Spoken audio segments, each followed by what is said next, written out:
But ये story मेरी और मेरी मेड की है, ट्रू स्टोरी।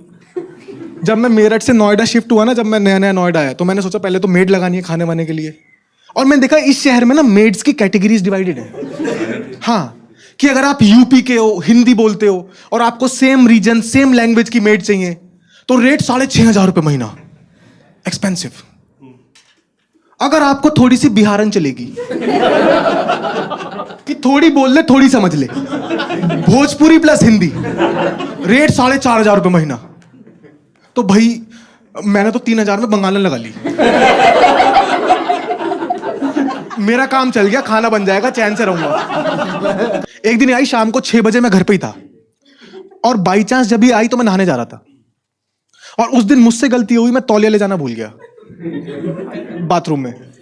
और आपको मैं समझाता हूं, जैसे ही मेरा किचन है, ये आई है यहाँ पे खड़ी होकर, इसने खाना वाना बनाना शुरू करा, आटा मारना शुरू करा यहाँ पे खड़ी होकर ऐसे, और ये मेरे बाथरूम का गेट है। ये देखो, दिख रहा है, ये बाथरूम का गेट है। मैं बाथरूम में गया, मैंने नल खोला, मुझे तुरंत क्लिक किया कि तौलिया रह गया है आज। और जैसे मैं तौलिया लेने के लिए बाहर निकला, अब ये यहां पे खड़ी होकर आटा नहीं मान रही है, ये ऐसे बैठी हुई है और इसने एक पिन्नी में कुछ ले रखा है, इसके हाथ में एक पिन्नी ऐसे बैठी हुई है और वो छुपा रही है ऐसे अपनी साड़ी में, ऐसे अंदर डाल रही है, ऐसे ऐसे छुपा रही है। इसने मुझे उधर से देखा और उसको छुपाते हुए ऐसे डर के खड़ी हुई रोटी बनाने लग गई और वो पिन्नी इसके पेटीकोट से गिरी। मेरी फट गई भाई, क्योंकि मेरे घर में चुराने को तो कुछ है ही नहीं। और मुझे याद आया कि ये बंगालन है। 1 मिनट में मैं कन्विंस हो चुका था कि इस पन्नी में मेरी गुड़िया बना रखी है। मैं हिसाब लगा रहा हूं यार, 2-3 दिन से दर्द भी हो रहा है तो कहीं कहीं ऐसा लगता है कोई तो कहीं सुई चुभा रहा है, छोटा छोटा पेन हो रहा है मेरे को। मैं कह रहा हूं आप मेरी गुड़िया बना लो, सुई चुभा लो, पर पेटीकोट में तो मत रखो। टोटका कर लो, गंदगी मत करो किसी के साथ। मैं वहां फटी, आप लोग इतने सारे हो इसलिए हंस रहे हो। मेरा सोचो, मैं एक बंगालन के साथ घर में अकेला हूं जिसके पेटीकोट से एक पिन्नी गिरी है। मुझ पे सोचो क्या बीत रही होगी। मैं वहां खड़ा हूं, मैंने कहा आंटी क्या है ये? कह रही पन्नी है।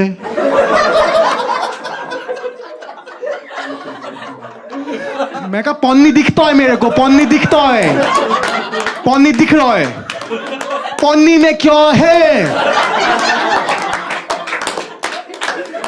पन्नी आपके पेटीकोट में क्यों था? नहीं बता रही भाई, फुल इग्नोर कर रही है इस मोमेंट में मुझे। 17 रोटी बना गई उस दिन मेरे लिए, इग्नोर करते करते। भाई मैं फटी में खड़ा, उधर वो खड़ी है, उधर पन्नी पड़ी है, मुझे लगा खुद ही देखना पड़ेगा भाई जाके। मैं गया, मैंने उठाई पन्नी, लैट्रिन थी उसमें।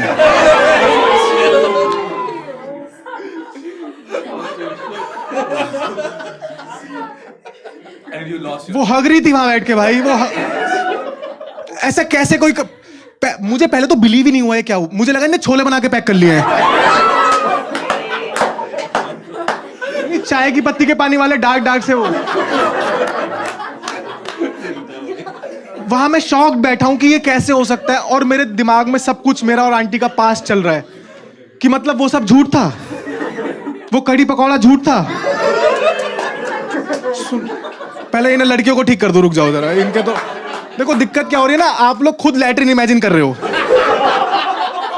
मैं छोले पे आ चुका हूं तो आप भी छोले पे आ सकते हो। पर आए छी, आंख बंद कर रही है ताकि दिखे।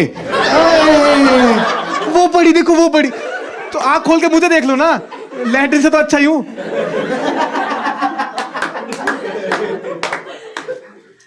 भाई मैं फटी में वहां पे मैं कि ये हुआ क्या है और मेरे को समझ ही नहीं आ रहा मैं इस सिचुएशन में करूं क्या। मैं पूछ रहा हूं मैं आंटी से, मैंने कहा आंटी आपने क्यों किया, ये क्या जरूरत थी इसकी? कहती गड़बड़ हो रहा था, तुम बाथरूम में था। हम बाथरूम में था, आप नॉक करता, हम बाहर आता, आप अंदर जाके जोर लगाता, आपने पन्नी ढूंढा। वाओ। मैं तो सिर्फ पूछना चाह रहा हूं, मैं अभी गुस्से में भी नहीं हूं, मैं बस अभी डिस्गस्ट में हूं कि ये क्यों। मैं कह रहा हूं आंटी पर ये सही जगह नहीं है, आपको ये नहीं करना चाहिए था। कह रही बेटा पहली बार किया है। मैंने कहा निशाना पहली बार का नहीं लग रहा है। पन्नी मैंने देखी है, ये परफेक्शन तो प्रैक्टिस से ही आई है। ऐसा हो ही नहीं सकता कि ये पहली बार किया है। और मैं कन्वर्सेशन कर रहा हूं, मुझे फुल इग्नोर कर रही है वो ऐसे एक्ट करी जैसे कि मैं ओवर रिएक्ट कर रहा हूं। मैं पीछे सवाल पूछ रहा हूं खड़ी खड़ी कि क्या इतना बन के दिखा रहा है ये? अभी गुप्ता जी के अभी तो क्या ही हूं।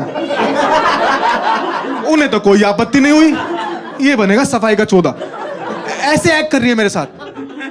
और मैं और क्वेश्चन करना चाह रहा हूं, मैं बात करना चाह रहा हूं कि ये क्यों, तो थोड़ा सा गुस्सा हो गई कि ए ज्यादा मत बोलो, शर्म का बहुत है। का शर्म का बहुत है? बहुत तो शर्म का है भाई। मेरे सामने हग्गा पड़ा है, जिसने हगा वो साक्षात खड़ा है। मैं बहन बोले भी ना, कितनी शर्म का बहुत है।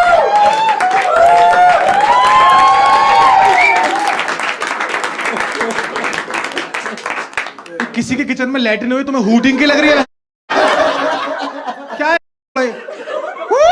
और हगवा भाई। मैं और क्वेश्चन कर रहा हूं, मैंने कहा आंटी पर ये गलत है, तो गुस्सा होगा कि ए बोका चौदा,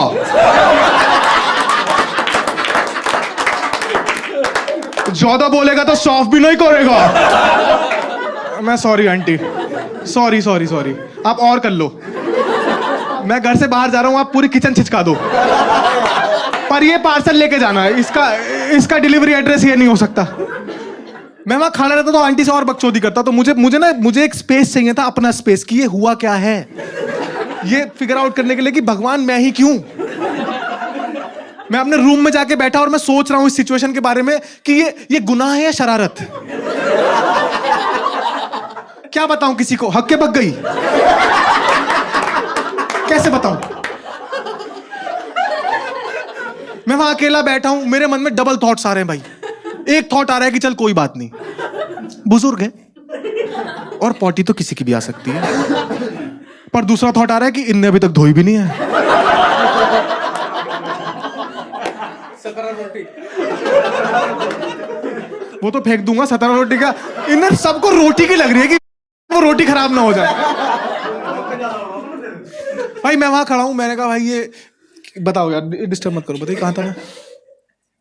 मारूंगा थोड़ी यार, कह रहा है कि देख भाई खुद ही कर ले। मैं वहां सोच रहा हूं कि चल बुजुर्ग है और पॉटी तो किसी की भी आ सकती है, पर फिर आ रहा है कि अभी तक इसने धोई भी नहीं। अब मेरी कमरे से बाहर जाने में पट रही है कि कहीं अब की बार धोते हुए ना देख लूं।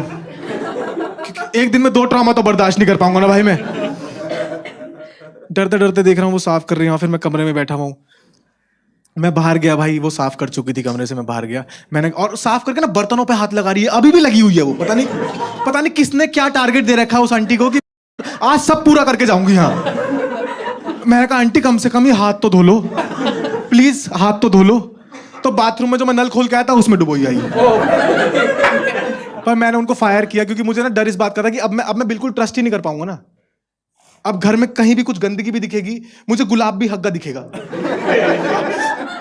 अब तो शक हो गया ना मेरे माइंड में। मैं अलमारी में कपड़े निकालने जा रहा हूं, कोई कपड़ा गलती से गीला रह गया, मैंने कहा लेकर गई आंटी। मेरी तो साइकोलॉजी गई ना पूरी। मैंने बोला, मैंने कहा आंटी अब मैं आपके हाथ का खाना कभी नहीं खा पाऊंगा, प्लीज आप यहां से चली जाओ और पैसे मत मांगना मेरे से। जाते जाते कह रही है कि ठीक है पर किसी को बताना मत। वो बेचारी क्या जानती थी कि ये तो बड़ा आदमी है, ये तो सबको बताएगा, एक बार नहीं बार बार बताएगा। पर ये कितनी सेल्फिश बात है कि मुझे मेरे जीवन का ट्रॉमा दे गई। कह रही है बताओ भी मत किसी को। मैंने तो आंटी के जाते पापा को फोन करा। उस समय मुझे कोई इतना ट्रस्टवर्दी चाहिए था जिसपे मैं बिल्कुल आंख बंद करके भरोसा कर सकूं, और मुझे दिखा मेरा बाप है वो बस। मैंने पापा को फोन करा, मैंने कहा हेलो पापा। अरे हाँ, मैं कहा मेरी मेड हक के भग गई। मेरा बाप कह रहा 7 बजे शराब पी ली तूने? मैं कहा नहीं पापा सच में। फिर मैंने उन्हें पूरा इलेबोरेट करके बताया, तो मेरा बाप कह रहा तो ये तो भाई जुर्म है बेटे, ये तो जुर्म है, इसकी तो पुलिस कंप्लेन कर, इसका तो काम छुड़वा जहां भी ये काम करती है। मैंने कहा पर पापा पुलिस तो सबूत मांगेगी, और सबूत तो आंटी ले गई। मेरे बाप ने एक ऐसी बात बोली कि क्यों तूने वीडियो नहीं बनाई? पापा इस दिन के लिए बीटेक कराई तुमने मुझे कि मैं हकती हुई औरतों को ढूंढ के वीडियो बनाऊं? पापा मैंने देख लिया।